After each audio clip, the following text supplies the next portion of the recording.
Alam niyo po, maraming nagtatanong sa akin noon. Ang sabi po nila sa akin, bakit daw napakabilis kong nagdesisyon? Nagdesisyon na iwan yung posisyon ko, yung kinikita ko, yung pagiging OFW ko sa Macau. Actually kasi, ang sabi ko lang naman sa kanila, bakit naman hindi? Tama po? So, 8 years po akong OFW sa Macau. I'm sure pag narinig niyo po yung OFW, iisipin niyo napakalaki ng sweldo, tama? Pero kasama po dun sa malaking sweldo na yon, yung mas malaking hirap. Sakripisyo, lungkot, pagtitiis. Yung malayo ka sa pamilya mo, yun yung pinakamasakit kasi para sa akin. So kagaya yung sinabi nila, I'm a mother of two na. Ang nangyari kasi, syempre nanay ka, excited ka maalagaan yung mga anak mo. Pero ang mangyayari, after 1 month, iiwan ko na. Babalik na naman ako sa Macau. Magtatrabaho na naman. Kaya sabi ko sa sarili ko, parang mali. Kasi nagtatrabaho nga ako para sa mga anak ko. Tapos ang mangyayari, iiwanan ko naman sila. So sabi ko sa sarili ko, ayoko ng ganitong buhay. Mamaya dumating yung time na lumaki na sila, magkaasawa na, tsaka pa lang ako uuwi. Hindi ko man lang naranasan yung pagiging nanay ko. Nakikita ko lang sila sa internet. So napakahirap. Sabi ko, kung tatagal pa ako ng tatagal sa Macau, kumbaga ayokong maranasan yung ganoon kasi lumaki ako kasama ng mga magulang ko. So January 10, 2014, last year po, nagpapasalamat po ako dito sa mga taong to kasi nakilala ko po ang Royal. Nagpapasalamat po ako kay Upline Girly at saka kay Upline Jello.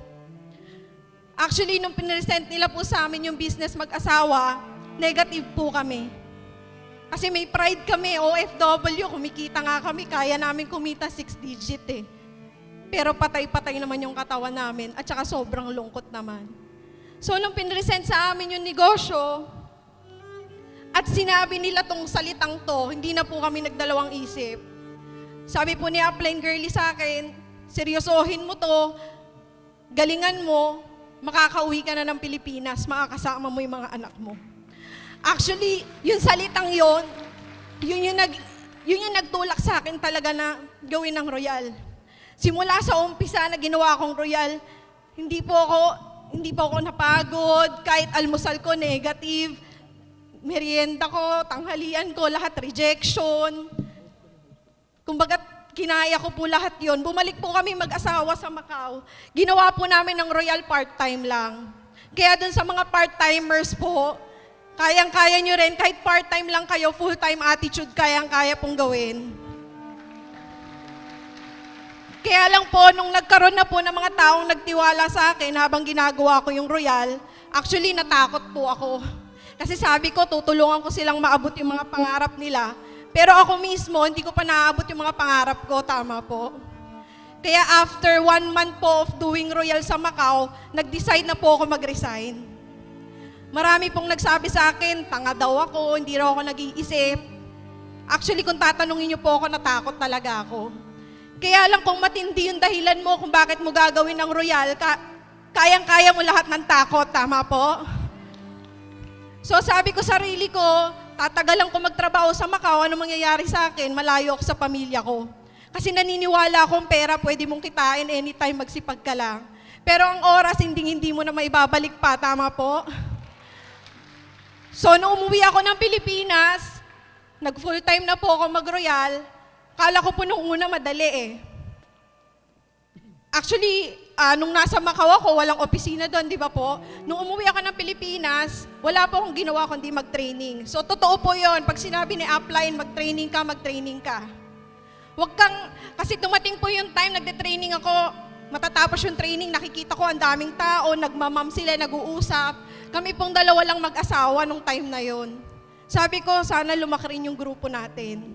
So, lagi ko pong tinatandaan yung sinabi ng Upline ko, may malaking grupong nakalaan para sa'yo. Hintayin mo lang. Ibibigay yan ni Lord sa'yo once na ready ka na. Tama po? So lahat po ng trainings na sinasabi niya, inaatinan ko po lahat. Kaya dapat po lahat po tayo mag-training. Dahil training is everything. Actually, 4 months of doing Royal, nakabili po kami ng brand new Chevrolet Trailblazer. At doon na po nag-umpisa ang lahat. Noong una po, kagaya nyo, konti lang din kami. Pero ngayon po, nagkaroon na po ako ng malaking grupo. Hindi lang po sa Pilipinas, mas marami pa po sa ibang bansa. So wag po kayong matakot na wala na akong maaalok ng Royal. Ang market po natin sa Royal, buong mundo. Ang nakakatawa pa po niyan, ang first na event po na naatinan ko is yung last June anniversary. Sabi po ni Upline, mag-invite daw ako. Medyo negative nga po yung mga na-invite ko, walang dumating. Pinilit ko pa po yung kapatid ko. 2 kami mag-asawa, tatay ko at kapatid ko. Actually, dito kailangan lang matuto kang mangarap. Nangarap po ako na sana dumating yung time, magsasalita rin ako sa harap. Dito po sa Royal, ibibigay lahat ng pangarap mo. Maniwala ka lang. So, ang nakakatuwa po nun, dito po kasi kailangan talaga paglaanan mo ng oras. Tama po yung mga sinabi ng ibang sharer. Hindi naman pera puhunan mo dito eh. Kailangan yung oras. At saka nakakatuwa po, para sa akin ang Royal po kasi isang malaking blessing para sa akin. Blessing po dahil dito sa Royal, nakakuha po ako ng malaking tiwala kahit na sa mga taong hindi ko kakilala. Kasi to share lang po, malaki po ang grupo ko sa ibang bansa. Actually, nagpapadala sila sa akin ng pera, malalaking halaga, hindi ko pa po sila kakilala. Meron na po ako mga napauwing OFW sa Pilipinas. Nakakatuwa po yun. Kasi, kumbaga, marami ng tao nagtiwala sa akin na dati ako lang naman, kami lang 2 mag-asawa. So dito po kasi sa Royal, kailangan tulungan mo lahat ng mga taong nagtiwala sa'yo. Gawin mo lahat. And blessing will come naturally. Talagang tuloy-tuloy. So, kagaya po nung sinabi kanina, hindi ko po ito hiniling, pero binigay talaga ni Lord. Na-awardan po ako as one of the Mythical 5 of Dream Team. Naka-acquire po ako ng more than 1 million po sa Royal in less than a year. Actually, sa 1 year ko po doing Royal, na-awardan na rin po ako last February, Executive Circle.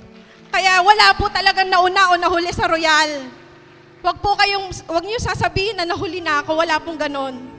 Basta po dito, wag niyo na pong patagalin. Palagi pong sinasabi ni Upline sa akin yan eh. Kumbaga, if you keep on delaying your success. Tama po? Success mo to eh. Bakit kailangan ka pang pilitin? Diba? Pangarap mo para sa pamilya mo, yung tutuparin mo. Bakit kailangan ka pang sabihan araw-araw? Tama?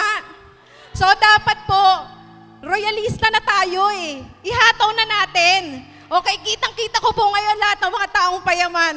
Yung mga taong magkakakotse. Yung mga taong magkakaroon ng awards din po. Naniniwala. Actually, ang kailangan nyo lang pong gawin is maniwala kayo. And everything will be possible. Okay? Hindi nyo po mapapaniwala ang ibang tao kung kayo mismo hindi kayo naniniwala. Once upon a time po, naniwala lang ako. Naniwala ako na matutupad ko yung mga pangarap ko dito. Actually, nakabili na rin po kaming mag-asawa ng condo doing Royal. Di ba po? Nakakatuwa. Kasi, ang tagal ko pong OFW, wala po ako naipundar. Pero dito po sa Royal, tumulong ka lang, magsikap ka lang, mahalin mo yung mga tao nagtiwala sa'yo, mahalin mo yung ginagawa mo, mahalin mo yung mga uplines mo. At lahat yun matutupad. Magpasalamat po tayong lahat palagi kay Lord dahil lahat po yun biyayang binigay niya sa atin. So, congratulations po sa ating lahat. Our future is so bright. Team Transformer never stops talaga. Thank you mga uplines. I'm Risa Garcia and I'm proud to be Dream Team Transformer. Thank you. Power!